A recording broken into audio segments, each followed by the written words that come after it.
Deyir it at kölgəsində yatır, elə bilir öz kölgəsidir. Bu hekayəni bəlkə 25 il qabaq oxumuşdum. Qısa danışacağam. Padşahın bir pəhləvanı olur. Bir gün saraya gəlir, onun da əyan əşrəfinə hörmətsizlik eləyir, çox kobudluq eləyir, təkəbbür. Padşah da onu dərs vermək üçün göndərir, deyir, filan yerə gedərsən, Rüstəm Zalı çağırarsan qəbirstanlıqda. O da gəlir və onu çağırır. Rüstəm Zal görür ki, böyük bir pəhləvan gəldi, dayandı onun qarşısında. Onu da kobudluq eləyir və deyir ki, mən adlarını çəkdiyi məşhur pəhləvanları yıxmışam. O da ona deyir ki, onlar hamısı səndən güclüydü. Mənə deyirsən bunu. Kobudluq eləyəndə Rüstəm Zal onun çiynindən sıxır və orada belə bir şey yazılmışdı ki, torpağı dizəcən torpağa batır.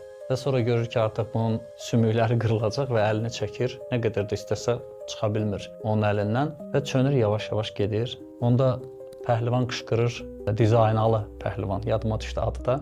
Qışqırır ki, əgər sən belə güclüsən və bu qədər gücün var idisə, sənin niyə bu qədər ad-sanın yoxdur? Deyir ki, sənə aslanım deyən mənə pişiyim desəydi, mən indi dünyanı çiynimdə gəzdirirdim. Cəmiyyətdə də bəzən bəzi insanlara deyir o it at kölgəsində yatır, elə bilir öz kölgəsidir. Bəzi insanlar var ki, təkəbbür edirlər, kobudluq edirlər, amma bilmir ki, daha doğrusu qarşısındakı ona sahibinə görə hörmət eləyir.